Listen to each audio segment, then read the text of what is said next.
দর্শক, আমি এখন আছি ঢাকা ময়মনসিংহ মহাসড়কে। রাজধানীর উত্তরাতে আজ গত 24 ঘন্টায় কিন্তু আমরা দেখতে পেয়েছি বেশ কিছু সড়ক দুর্ঘটনা ঘটেছে। এতে কিন্তু 3টি সড়ক দুর্ঘটনায় 4 জন যাত্রী কিন্তু আসলে নিহত হয়েছেন, পথচারী এবং যাত্রী। আপনারা দেখতে পাচ্ছেন যে এই যে আমার পিছনে যে মহাসড়কটি দেখা গেছে, এটি কিন্তু ঢাকা ময়মনসিংহ মহাসড়ক। এই রাজধানীর উত্তরার যে সড়কটি রয়েছে, রাজলক্ষ্মী এবং হাউস বিল্ডিং, এই এলাকায় কিন্তু আজকে আমরা দেখেছি যে একই দিনে বেশ কয়েকটি সড়ক দুর্ঘটনা ঘটেছে। সেখানে আজকে যদি গভীর রাতের কথা বলি, 2টা থেকে 3টার দিকে প্রথমে একটি সড়ক দুর্ঘটনা ঘটে। 2 জন স্বামী স্ত্রী ঢাকার টঙ্গী কলেজ গেট থেকে উত্তরা আসার পথে কিন্তু এই বিএনএস ভবনের সামনে কিন্তু তারা দুর্ঘটনার কবলিত হয়ে পড়ে এবং সেখানে কিন্তু তারা 2 জন মারা যায়। এরপর যদি আমরা বলি যে সকাল ঠিক 9টার দিকে একজন বৃদ্ধা, তিনি রাস্তা পারাপারের সময় জমজম টাওয়ারের সামনে বাসের চাকায় পিষ্ট হয়ে নিহত হন। তো এছাড়াও কিন্তু আমরা দেখতে পেয়েছি বিকেলের দিকে উত্তরার রাজলক্ষ্মী এলাকায় একটি সড়ক দুর্ঘটনা হয়। সেখানে কিন্তু আরও একজন ব্যবসায়ী কিন্তু নিহত হন। তো আসলে এই যে একই দিনে 3টি সড়ক দুর্ঘটনা এবং সেই সাথে 4 জন মানুষ কিন্তু নিহত হয়েছেন, যার ফলে কিন্তু এই এলাকার মানুষের অনেক আতঙ্ক বিরাজ করছেন।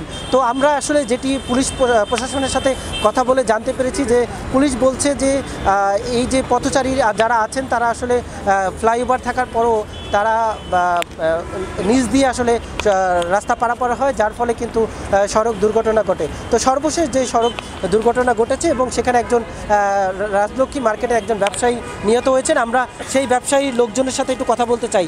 আসলে কি ঘটেছিল আপনার মালিকের? আমার বাসে পাড়িতেছে, তখন বিজিবির গাড়ি আসছিল। বিজিবির গাড়ি আসার পরে ধাক্কা মেরে মনে করেন ফেলে দিচ্ছে। ফেলে দেওয়ার পর আমি ওই মার্কেট থেকে জানলা দিয়ে আমি দেখলাম যে আমার বাসে অ্যাক্সিডেন্টে পড়ে গেছে।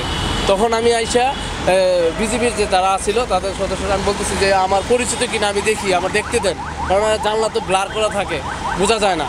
তারপরে আমি ওই দিকটা দেখলাম যে খুললো দরজা, তখন আমি দৌড়ে গিয়ে ভিতরে গিয়ে হাওয়া করে কান্নাকাটি করতেছি যে আমার তো বস, এটা আমার তো মামা, মনে করেন। আমি তারপরে ওদেরকে বললাম যে আমি তো ওনার দোকানে চাকরি করে ছোটোর থেকে বড় হয়েছি আমি।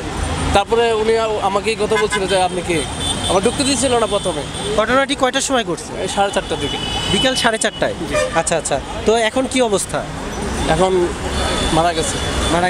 আচ্ছা, দর্শক শুনছিলেন আসলে ঠিক বিকাল 4:30টার দিকে কিন্তু এই রাজলক্ষ্মী এলাকায় রাস্তা পারাপারের সময় চাকায় পিষ্ট হয়ে কিন্তু মারা গেছেন একজন ব্যবসায়ী। আমরা আসলে সাধারণ মানুষের সাথে কথা বলতে চাই, আমরা জানতে চাই যে এই যে একের পর এক সড়ক দুর্ঘটনা হচ্ছে, আসলে এর কারণটা কি মনে করেন?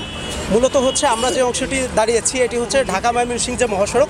এই ঢাকা ময়মনসিংহ মহাসড়কে আপনি জানেন যে বিআরটিএ লেনের কাজ দীর্ঘ 1 যুগ ধরে চলছে। এই বিআরটিএ লেনের কাজটি এখনও পরিপূর্ণভাবে সমাপ্ত না হলেও এই বিআরটিএ লেনের যে গাড়ি ঘোড়া চলাচলের যে স্থানটি, এটি আসলে উন্মুক্ত করে দেওয়া হয়েছে।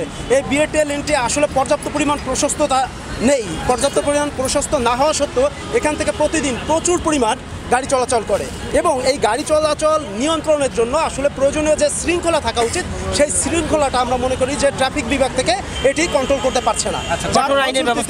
ফলশ্রুতিতে এরকম ঘটনা। ধন্যবাদ আপনাকে। দর্শক শুনছিলেন আসলে এখানকার যারা পথচারী আছে এবং যারা এই এলাকার মানুষ আছেন, তারা কিন্তু প্রশাসনের কাছে দাবি করছেন যে এই যে সড়ক আইন সেটি কিন্তু কার্যকারী এবং কঠোরভাবে পালনের জন্য, তবেই কিন্তু এই সড়ক দুর্ঘটনা থেকে সাধারণ মানুষ এবং পথচারী এবং চালকরা কিন্তু মুক্তি পাবে। এই ছিল আমার কাছে সর্বশেষ।